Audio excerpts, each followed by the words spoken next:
Se puede decir que es muy difícil dejar viejas cuestiones, viejas herencias, sobre todo antiguos paradigmas que se resisten a irse. La epísteme moderna, que más o menos como epísteme, como tal, como esa composición entre zócalo, ciencias y saberes, se da y se termina consolidando entre el siglo XVI, XVII, XVIII, y al siglo XIX aparece la epísteme moderna con plenitud, fuertemente compuesta y consolidada.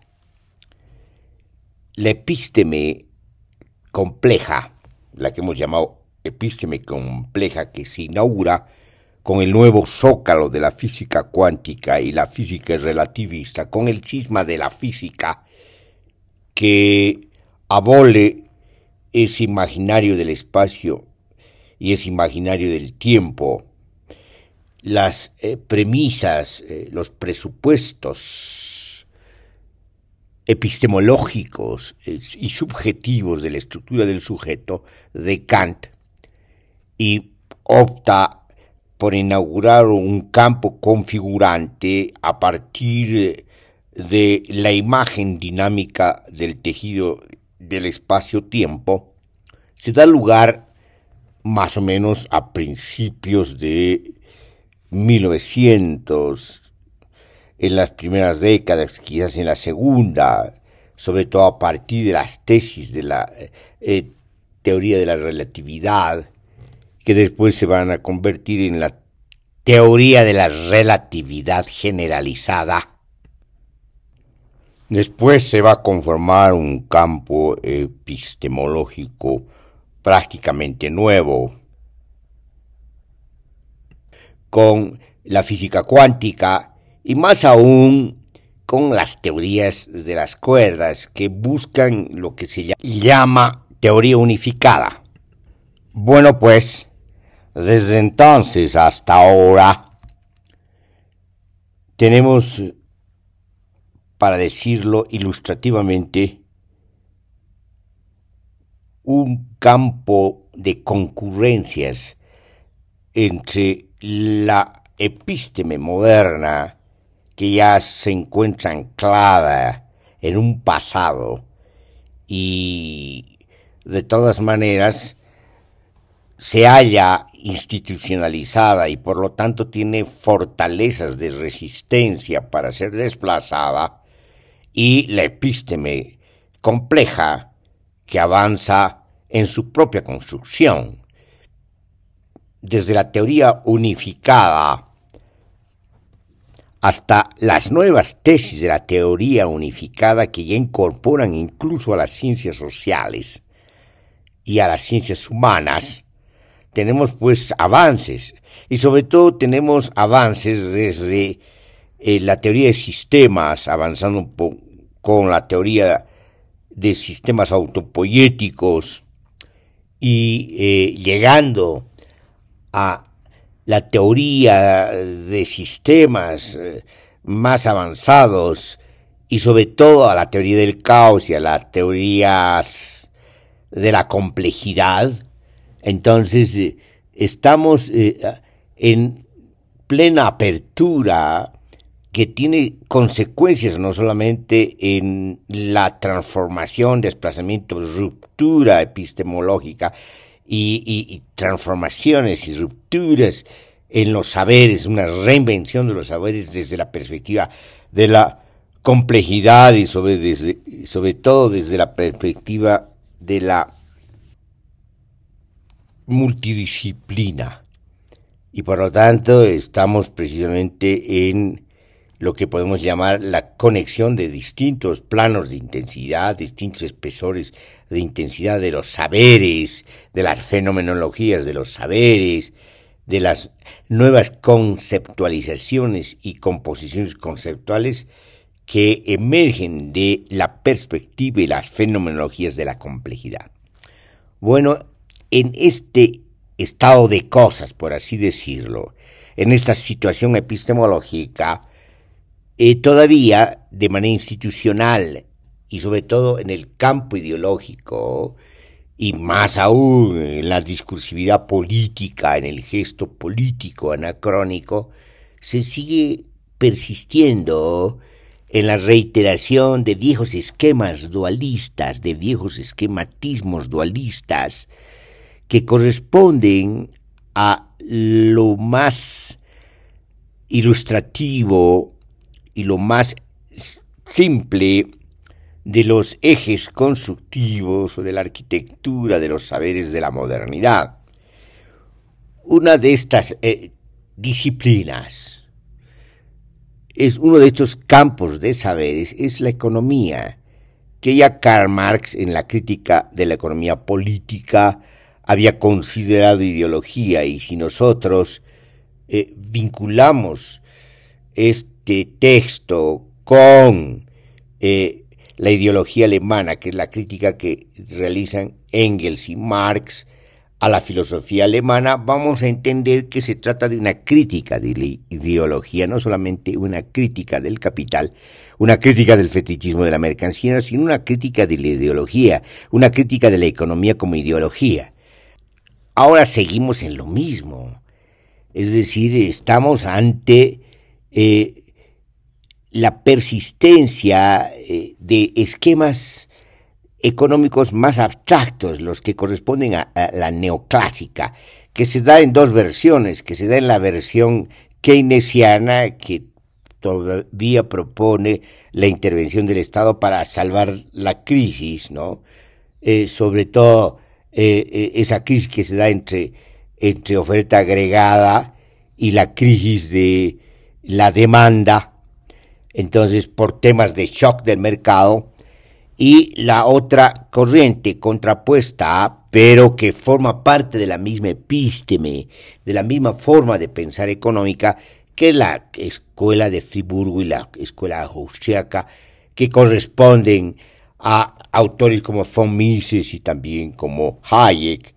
Es decir, ahora se vuelve a reproducir en plena crisis de los gobiernos progresistas, neopopulistas, que son una versión del capitalismo dependiente, del modelo colonial del capitalismo dependiente, es decir, de la subordinación al orden mundial, a lo que Michael Hart y Antonio Negri llamaban imperio. Es decir, ahora vuelven a darse estas versiones como se ha desgastado el progresismo que manipula las demandas del sujeto demandante, del sujeto necesitado, como dice Rosario Akim Chávez. Cuando ocurre esto, cuando ocurre que se ha desacreditado y ya no tiene convocatoria necesaria, es decir, no pasa los límites críticos, esta convocatoria del mito, y por lo tanto en crisis la convocatoria del mito, se da lugar una especie de cambio de posta. Y en el cambio de posta, ¿qué tenemos? En el cambio de posta lo que tenemos precisamente es eso, es decir, el cambio de discursividad, pero de la misma pretensión de legitimación de las formas del capitalismo, de las formas dependientes del capitalismo, en las periferias del capitalismo y en los puentes de esta composición geográfica del sistema mundo capitalista, y ese puente que son los BRICS. Bueno, cuando ocurre esto, ¿qué tenemos? Cuando ocurre esto, lo que tenemos es lo siguiente. Lo que tenemos es no solamente un cambio de discurso, sino también un empobrecimiento de la discursividad política. Es decir, un empobrecimiento por la vía de la mayor abstracción, del mayor esquematismo, el esquematismo de la oferta y la demanda, a la que apuntan obviamente von Mises y Hayek y inclusive, digamos, gran parte de las escuelas neoclásicas. Entonces, ¿qué tenemos? Tenemos un personaje que termina ganando las elecciones en Argentina y que es realmente una composición barroca porque tiene expresiones de pretensión ultraliberal, pero por otra parte manifiesta muy claramente prejuicios ultraconservadores. Un barroco como él expresa definitivamente la crisis ideológica y la crisis política argentina en sus formas más extremas, ¿no? Más extremas de pobreza política o de banalidad política. Entonces, en estas circunstancias, ¿qué es lo que, se ofrece? Lo que se ofrece es más de lo mismo, algo que ya se ha conocido desde la dictadura de Pinochet en Chile, es decir, el fenómeno de las privatizaciones, es decir, de la expropiación de los bienes públicos y la transferencia de los mismos a manos privadas, que son unas mafias que compran las empresas privadas, los recursos estatales a precio de gallina muerta. Y obviamente se transfiere el costo de la crisis a la que ha llevado la burguesía, pero con una versión, con una forma de gubernamentalidad clientelar progresista o aparentemente progresista, más bien neopopulista o populista en el caso argentino, porque no han salido del retorno eterno del peronismo. Entonces, cuando sucede esto, lo que pasa es de que cambian de discursividad y por lo tanto se ingresa a este tipo de discursividad altamente vacía que se encubre con criterios altamente abstractos, con discursos escolares de la economía, confundiendo la economía con el abstracto de las coordenadas de la oferta y la demanda, y ese es el ofrecimiento.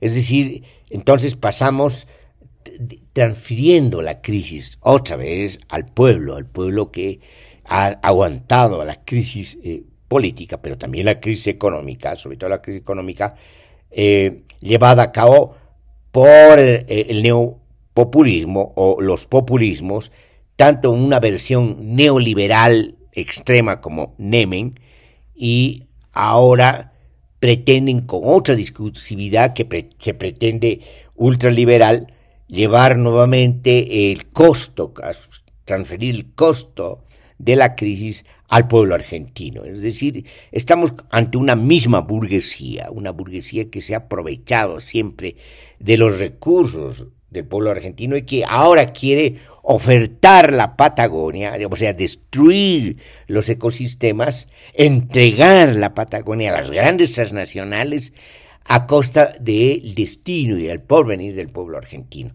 Y todo lo hace con una especie de pompa, de gesto y de teatralidad política y con el apoyo irradiante, espectacular y estridente de los medios de comunicación. Entonces estamos pues ante, digamos, el flujo, el desenvolvimiento pleno de la crisis en sus distintas figuras y tonalidades. Más de lo mismo, como hemos dicho. Al respecto, y volviendo a la epísteme económica, a la epísteme anacrónica de la economía, podemos hacer algunas anotaciones que consideramos pertinentes, dada la abstracción a la que ha llegado la economía, distanciándose mucho de la realidad efectiva de lo que podemos llamar la oikonomía más que la economía, puesto que oikonomía sería no solamente el retorno a la etimología del término economía, sino que nos da la perspectiva más bien compleja, es decir, que la economía no puede darse como un campo autónomo, sino como un campo entrelazado con otros campos sociales, pero además con lo que podemos llamar el espesor ecológico, un espesor territorial, un espesor acuático, un espesor climático y un espesor atmosférico. Entonces, cuando nosotros recuperamos la perspectiva ecológica, podemos resituar aquello que se llama economía y por lo tanto volver a la realidad efectiva, a las dinámicas complejas de aquello que se llama economía. Entonces vemos en primer lugar que se ha llegado a un grado de abstracción muy grande. Sin embargo, desde el principio de la llamada ciencia económica, la pretendida ciencia económica, lo único que ha hecho desde un principio es establecer premisas sumamente abstractas, es decir, hacer recortes en la realidad y lograr un cuadro de abstracción para partir de ese cuadro y generar tesis y por lo tanto cuerpos teóricos que le permitan pensar, pero ya no están pensando la dinámica compleja de la realidad económica, sino están pensando el cuadro, digamos, las simplezas del cuadro, los comportamientos paradigmáticos del cuadro económico. Vamos a considerar uno de los referentes abstractos de la economía, que es el mercado. Pero hablan de un mercado abstracto, hablan de un mercado, los neoclásicos establecidos por la oferta y la demanda, de estas curvas, como si el mercado se comportaba a partir de estas curvas y en un espacio cartesiano. Solo esto puede ocurrir en el imaginario y la cabeza de los economistas. El mercado no funciona así, hay demasiados factores que intervienen, que la economía puede considerarlos no económicos, pero son los factores que dinamizan precisamente la economía. Es decir, hablemos en sus propios términos, es decir, es la sociedad, son las dinámicas sociales las que están interviniendo para dar lugar a eso que se llama el campo económico. Y en las dinámicas sociales aparecen muchos intermediarios en los procesos de mercantilización, en los procesos de los flujos del mercado, de los circuitos de las mercancías, de la formación de precios. Eso es importante porque precisamente son estas singularidades las que están dando lugar a la conformación, a la realización del mercado. Y no es la abstracción la que da lugar al mercado, no son los comportamientos abstractos, ni sujetos como comprador y vendedor abstractos. Son muchos intervinientes en el mercado. Y por lo tanto tenemos, digamos, muchas intermediaciones en el mercado y distintos circuitos que terminan conformando esto que llamamos el mercado. Entonces, y también conformando, digamos, los precios. Los precios no se conforman por la oferta y la demanda, sino se conforman por toda esta concurrencia de distintas singularidades que intervienen en los circuitos del mercado. Basta tomar, digamos, uno de los productos o cualquier producto. Obviamente hay que distinguir los productos que vienen de la agricultura y los productos que vienen de la industria, aunque ya la agricultura es agroindustrial. Y por lo tanto ya hay fenómenos de composición parecidos en lo que respecta a la industria. Se ha ido borrando esa separación que antes había, sobre todo en el siglo XIX y parte del siglo XX, entre agricultura e industria. Se ha separado en la medida que, para usar los términos de Adam Smith, la división del trabajo se ha incorporado a la agricultura, pero también se ha tecnificado la agricultura. Inclusive se ha incorporado lo que se llama no solamente la revolución industrial, sino la revolución cibernética y la revolución de la nanotecnología, de la ingeniería biológica, entonces, y de la biología genética. Entonces estamos pues en otro estado de cosas, en otro campo y situación. Y en ese sentido, a pesar, digamos, de esta homogenización, de esta expansión de la revolución industrial, lo que tenemos es la participación de estas singularidades. No se ha borrado la participación de las singularidades y de los distintos circuitos de los productos. Y cuando hablamos de esto, lo que estamos viendo precisamente que el mercado concreto es otra cosa muy distinta de la que han pensado todos los economistas, todas las economías. No tiene nada que ver el cuadro económico, los cuadros económicos, porque esta vez no solamente se trata de los fisiócratas, sino de los distintos cuadros económicos que han elaborado las diferentes escuelas económicas. Entonces, estos cuadros abstractos no corresponden a los cuadros que nos puede ofrecer inductivamente la experiencia de los mercados concretos. Entonces, esta es una primera observación. Esta es una razón por las que tanto los proyectos, para decirlo de ese modo, como hablan los neoclásicos, los keynesianos, como los que plantean los no keynesianos, los de la escuela de Friburgo y la escuela austriaca, los neoliberales, de todas maneras, estos cuadros que nos ofrecen ambas corrientes, nos ofrecen precisamente una imagen muy ingenua de lo que es el comportamiento del mercado y por lo tanto sus políticas, las políticas que se basan en sus presupuestos, en sus corpus teóricos, terminan fracasando. Es decir, parte del fracaso tanto keynesiano como hayekiano, más bien, todos estos van fracasando, los neoliberales, los ordos neoliberales en Alemania, pasando por el gobierno dictatorial y totalitario de Pinochet, valga contradicción de los neoliberales, hasta Menem en Bolivia, los gobiernos de las coaliciones neoliberales, y ahora Milei, ¿no? Que nos llevan otra vez a reiterar lo mismo, en la misma oferta, que están destinados al fracaso, porque sus actitudes, sus soluciones económicas, por más contrastables que parezcan, no solamente responden al mismo sistema mundo capitalista, a la misma estructura de poder del sistema mundo capitalista, a una estructura de poder y a una geopolítica en la geografía del sistema mundo capitalista, sino que responden precisamente a estas formas, no solamente reiteradas de explotación, no solamente del proletariado, en eso se equivocó el marxismo y ha sido también esquemático, sino de los pueblos y de los territorios, para hablar ecológicamente. Entonces, están destinados al fracaso y lo único que están haciendo, en efecto, es la transferencia de los costos a la naturaleza, es decir, la destrucción de la vida y la transferencia de los costos al pueblo,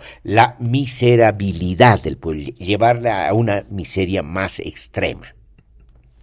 Las escuelas neoclásicas, tanto keynesianas como no keynesianas, han retrocedido a la mirada del mercado después que la economía política británica avanzó a la mirada de la producción para pensar el fenómeno económico. Inclusive Adam Smith pensó la división del trabajo a partir de la categoría del trabajo. Por lo tanto, si se tiene en cuenta el trabajo, se tiene en cuenta la producción, aunque no se haya pensado en la época de Adam Smith plenamente la producción como sustrato fundamental de la economía, como lo va a ser la economía política británica, y obviamente también Karl Marx. Este retroceso a la mirada del mercado sin pensar la producción es pues un anacronismo de las escuelas neoclásicas. Por lo tanto, han ido abandonando esta visión tan dinámica y certera de la epísteme moderna, que tiene que ver con el tiempo, pero que también tiene que ver con el tiempo de trabajo en el caso de la economía política británica. En consecuencia, al perder la mirada de la producción, se restringe la mirada y por lo tanto la interpretación de la economía a esa fotografía, podríamos decir, de las curvas de la oferta y la demanda, y se reduce el mercado a estas coordenadas cartesianas y se reduce la economía a la mirada del mercado sin pensar la producción, lo que ya es un retroceso epistemológico, como hemos dicho. Lo que quedó claro después de la publicación del Capital, sobre todo del tercer tomo del Capital, es que Karl Marx no estudia el consumo. Y el consumo nos retorna de una manera dinámica y densa y compleja a la sociedad, a las dinámicas sociales. En el consumo está la clave, no solamente, obviamente, de la realización de la mercancía, cuando se la compra y por lo tanto se realiza la ganancia, sino porque el consumo implica más que eso. El consumo implica la reproducción social. El consumo implica las dinámicas culturales. Y por lo tanto estamos entrando a otros campos y a otros niveles, a otros planos de intensidad y espesores de intensidad que hacen a la sociedad. Y eso significa una exigencia mayor para comprender a su cabalidad en su manifestación efectiva a la economía. Entonces, en la medida que se renuncia a estudiar desde una perspectiva antropológica, para así decirlo, para que se nos entienda, el consumo, entonces estamos alejándonos a dar explicaciones de la economía para quedarnos con explicaciones de pizarrón, con explicaciones escolares, inclusive las teorías, porque no podemos quitarles la capacidad del logro de corpus teórico a las corrientes neoclásicas y obviamente a otras corrientes anteriores, sin quitarles ese mérito. Estas teorías se restringen al pizarrón. Obviamente, cuando no se llega a corpus teóricos, los juegos en el pizarrón, las exposiciones en el pizarrón terminan siendo más inocentes, como las exposiciones del profesor de economía que ha salido presidente de la Argentina.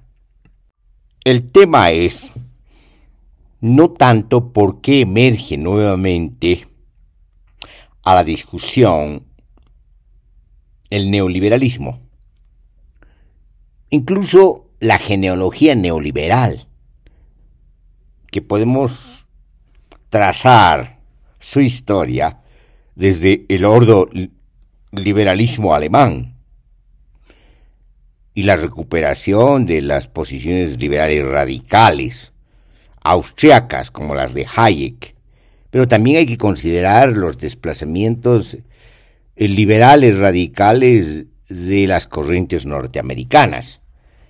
No va por ahí la pregunta es por qué vuelve a convertirse en agenda política de los gobiernos, es decir, por qué nuevamente los gobiernos se plantean hacer gestiones neoliberales. Ese es el tema. Obviamente, la primera respuesta que podemos dar es por el fracaso de los gobiernos progresistas, de los llamados gobiernos progresistas, de los gobiernos neopopulistas, de estas formas de gubernamentalidad clientelar, que, visto de una manera objetiva, vemos que han cavado su propia tumba al realizar ejercicios del poder de corrosión institucional y de corrupción galopante, sin cumplir con sus propias constituciones, y por lo tanto ampliando los márgenes de maniobra de la casta política. Entonces, podemos explicarnos la emergencia neoliberal en el continente de Abya Yala y sobre todo al sur del Río Grande, porque los gobiernos neopopulistas, estas formas de gubernamentalidad demagógicas, han fracasado. En este sentido y desde esta perspectiva, tenemos que explicarnos qué es el neoliberalismo desde la perspectiva de los diagramas del poder, de las genealogías de la dominación. En un curso que hemos citado anteriormente, de Michel Foucault, que titula en su publicación El nacimiento de la biopolítica, gran parte del curso se dedica a reflexionar, a hacer un análisis podríamos decir desde Derrida una deconstrucción de la formación discursiva neoliberal, pero está en el texto o en el curso que corresponde al nacimiento de la biopolítica. Entonces la pregunta es, ¿qué relación tiene el neoliberalismo con la biopolítica? Sabemos que Foucault habla de biopolítica para comprender la relación entre política y vida,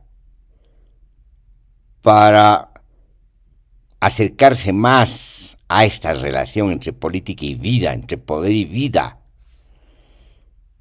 para reflexionar y analizar la incidencia que tiene la política en la vida, cómo convierte la política y sobre todo el poder a la vida en materia y objeto de poder, es decir, en materia y objeto de las dominaciones. Desde esta perspectiva se puede interpretar, decodificar el neoliberalismo desde la fenomenología y desde la genealogía del nacimiento de la biopolítica, es decir, como biopolítica más que como forma discursiva económica. En ese sentido nos vamos a hacer algunas preguntas sobre el nacimiento de la biopolítica. ¿Es una forma de gubernamentalidad neoliberal? Nacimiento de la biopolítica, también tendríamos que preguntarnos, nacimiento del biopoder, que no es exactamente lo mismo. La forma de gubernamentalidad tiene que ver con la forma de incidencia sobre los comportamientos sociales. La biopolítica tiene que ver con los efectos de masa en la población. Una política respecto a la vida, incidir entonces en la vida. ¿Cuál es el diagrama de poder que corresponde a la biopolítica? Y por lo tanto, ¿cuál es el diagrama de poder que corresponde al neoliberalismo? Puesto que no podemos reducir la biopolítica al neoliberalismo, en todo caso es una de sus manifestaciones institucionales, discursivas y teóricas económicas, además de operativas gubernamentales, es decir, de operaciones gubernamentales, de prácticas gubernamentales. Entonces, ¿cuál es la materia y objeto del poder del neoliberalismo?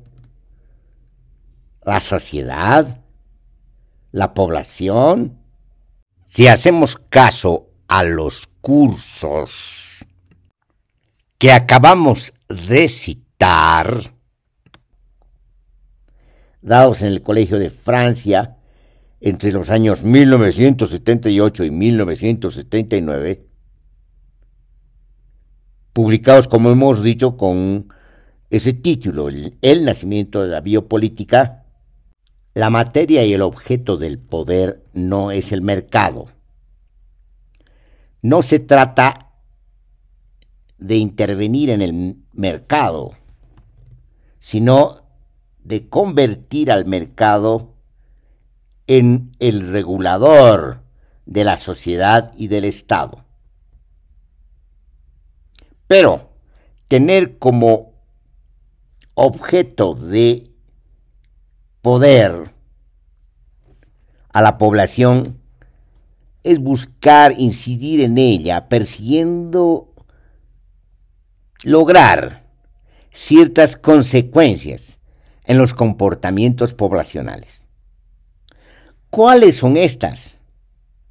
Que la población se mueva según las curvas de la oferta y la demanda. Si la sociedad es el objeto y la materia de poder, ¿qué se busca de la sociedad? Que se comporte como un gran campo empresarial.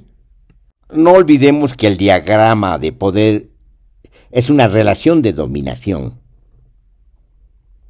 ¿Qué es lo que ocasiona este diagrama de poder? El diagrama correlacionado con la ejecución, la realización, el llevar a práctica el neoliberalismo,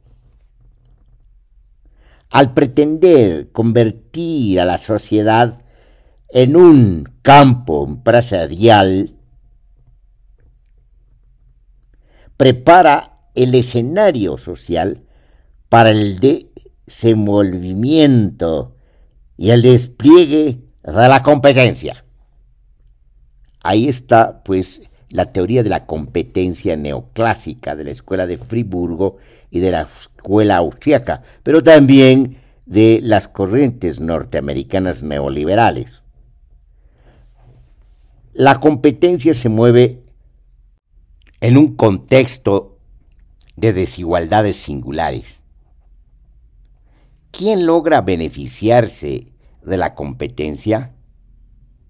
¿La mejor empresa? ¿Los mejores empresarios?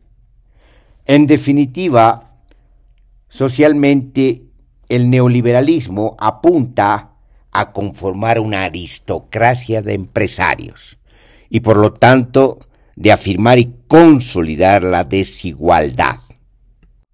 El problema para el ordoliberalismo es situarse y circunscribirse privilegiando esta categoría de la competencia, desentendiéndose de la importancia y la conjunción de las otras categorías. Es decir, es el conjunto de variables intervinientes las que hacen a la economía, pero en la medida que hace abstracción de esto y se sitúa privilegiando una sola de las categorías, entonces se tiene una mirada sesgada y limitada sobre la economía, sobre los fenómenos, hablando en plural, que se dan en la economía. Ahora bien, esta es una de las tantas limitaciones de estas corrientes neoliberales, circunscripciones demasiado estrechas de sus concepciones económicas. Sin embargo, no podemos homogeneizar las distintas expresiones neoliberales. Se dan en contextos distintos. El ordoliberalismo alemán se da en el contexto de la derrota de Alemania en la Segunda Guerra Mundial y por lo tanto en la imposibilidad de armar un ejército y de continuar su genealogía del Estado bismarckiano. Es decir, tiene que construir un Estado en ausencia de su pasado, pero en ausencia de estas tradiciones. Tiene que construir un Estado a partir del mercado, tiene que construir el Estado a partir de regulaciones del mercado, tiene que convertir al mercado en el gran regulador del Estado y de la sociedad. No ocurre lo mismo con el neoliberalismo norteamericano, pues viene de tradiciones anteriores, de tradiciones más bien liberales.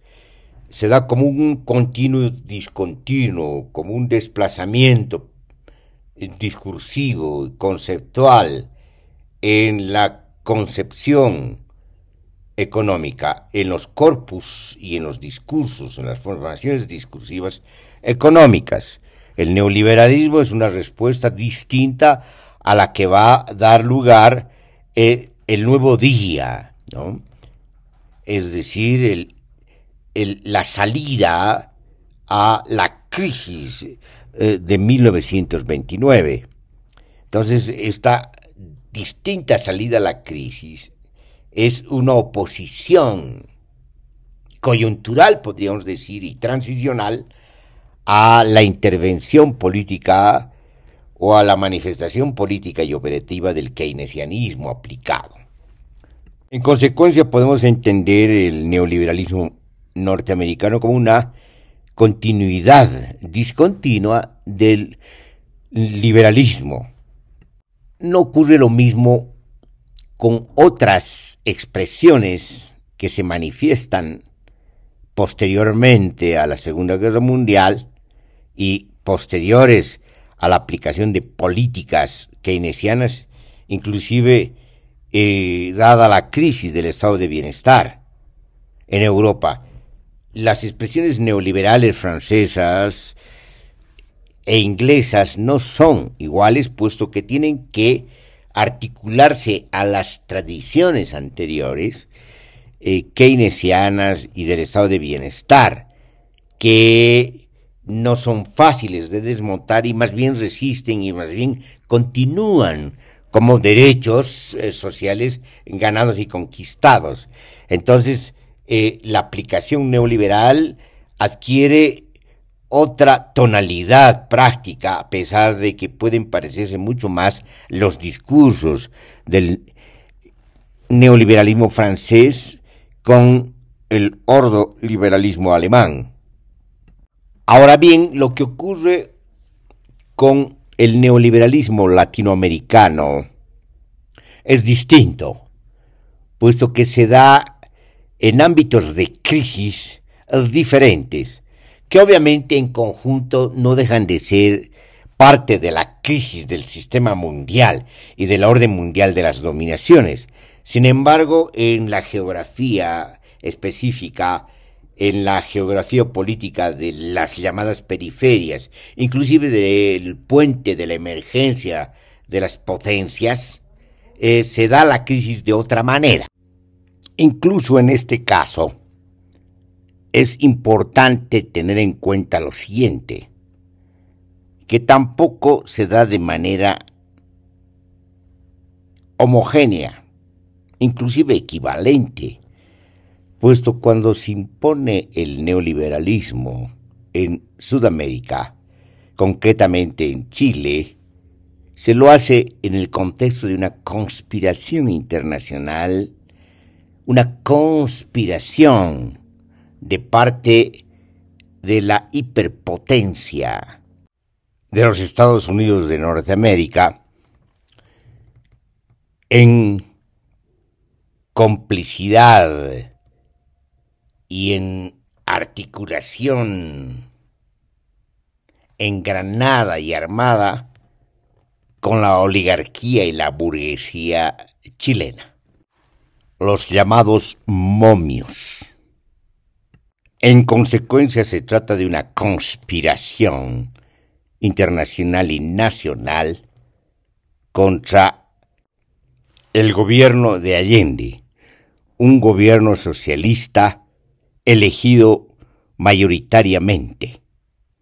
Es decir, se trata precisamente de una conspiración contra una revolución que se da por los caminos democráticos. Se trata de un armado contra el pueblo chileno, sin ningún disimulo, con la intervención del famoso y conocido y connotado conspirador y operador de las conspiraciones norteamericanas, Kissinger. La emergencia del neoliberalismo en Chile es sangrienta, represiva y se da en un esquema totalitario. En cambio, en Bolivia, el proyecto neoliberal emerge de la derrota de la UDP, un frente similar a la UP chilena, que recupera la democracia, que tiene la sombra de lo que fue la versión nacional popular de la Revolución del 52. ¿Por qué la sombra? Porque no recoge el proyecto de nacionalizaciones que se dieron lugar como base de recuperación de los recursos naturales en pos de la soberanía, ocasionando efectos de Estado que además amplían los derechos democráticos.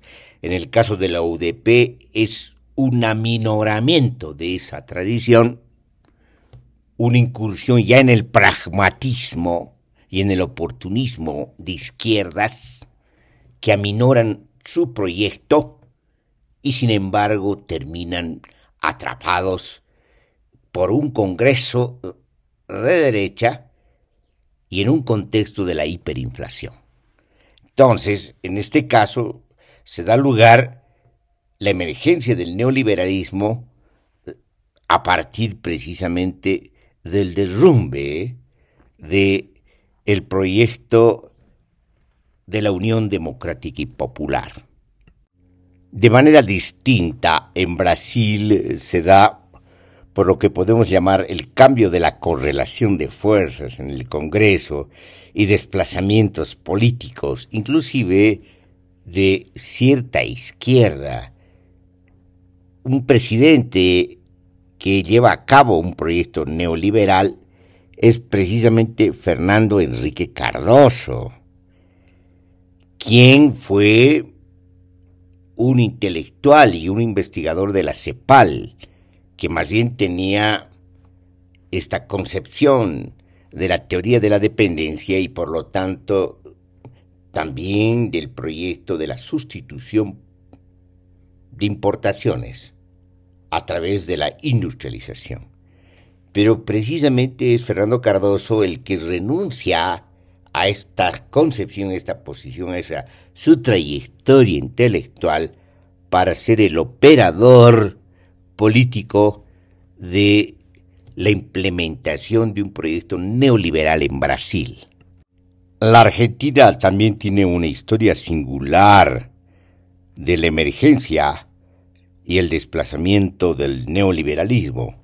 Se da en el mismo justicialismo, es decir, en el mismo peronismo, que es como una curvatura, un frente donde la política se curva desde la izquierda a la derecha.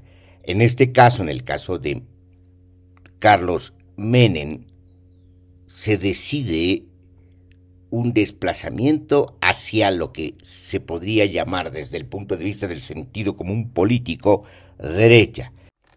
Sobre todo nos interesa poner atención a la implementación del proyecto neoliberal. En el caso de Carlos Menem, de su gobierno y de su gestión, si bien sus políticas redujeron la inflación, su gestión administrativa desplegó las llamadas privatizaciones masivas, además de un régimen monetario de convertibilidad con el dólar. Este proyecto fue diseñado por su connotado ministro Domingo Cavallo. Si bien, como hemos dicho, las políticas redujeron la hiperinflación, de todas maneras, la deuda externa subió de 65.000 millones de dólares a 151.000 millones de dólares. Se redujo a la mitad la producción industrial, es decir, se dio lugar a la desindustrialización. La participación de la industria bajó de un 42% a un 26% respecto al Producto Interno Bruto. El mayor impacto de la gestión neoliberal de Menem fue en el campo social, donde concurrió de manera catastrófica, aumentando la miseria, la pobreza y además ocasionando otros efectos colaterales como el incremento de la delincuencia. De esta manera podemos seguir los desplazamientos singulares del neoliberalismo en la historia reciente de Latinoamérica. Por ejemplo, en el caso peruano se da de otra manera.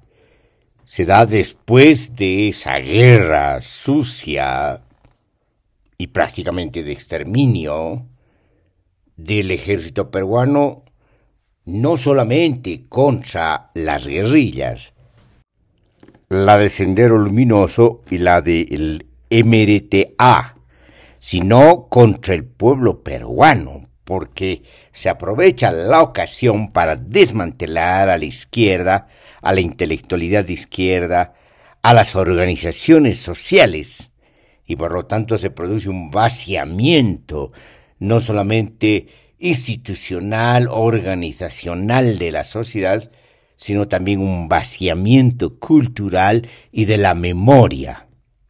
En esas condiciones se da pues el neoliberalismo peruano, que tiene características propias, muy vinculadas a la corrosión institucional del Estado y a la corrupción galopante de los partidos, tanto gobernantes como congresales.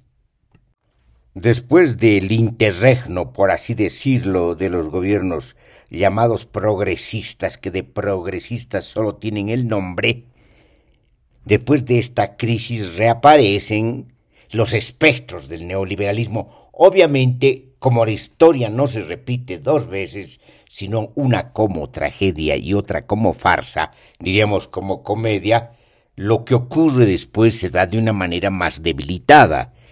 El retorno del neoliberalismo en Argentina con el caso de la gestión de Macri se da de una manera mezclada, como hemos dicho anteriormente, es decir, se da un proyecto neoliberal y una aplicación neoliberal mucho más débil si comparamos con las gestiones neoliberales de Carlos Menem. El retorno neoliberal en la gestión de Bolsonaro en Brasil se da de una manera grosera, una comedia grosera, una irrupción por lado de la fuerza, por lado de la irrupción desmedida, de la destrucción de la Amazonía y del ataque al pueblo brasilero mediante distintos mecanismos y medidas que se van tomando contra los derechos sociales, aunque en el caso de Bolsonaro no se puede desmantelar lo conquistado, la institucionalidad lograda con los derechos y constitucionalizados, con los derechos sociales y otros derechos ganados de las nuevas generaciones de derechos. Después de la crisis desatada por un gobierno no solamente comediante, sino de una comedia grosera como la de Bolsonaro, con este desplazamiento del neogamonalismo, que es una versión, podríamos decir, tremendamente opaca de lo que fue la oligarquía café con leche, y por lo tanto un remedio de clase media arribista. Vuelve Lula.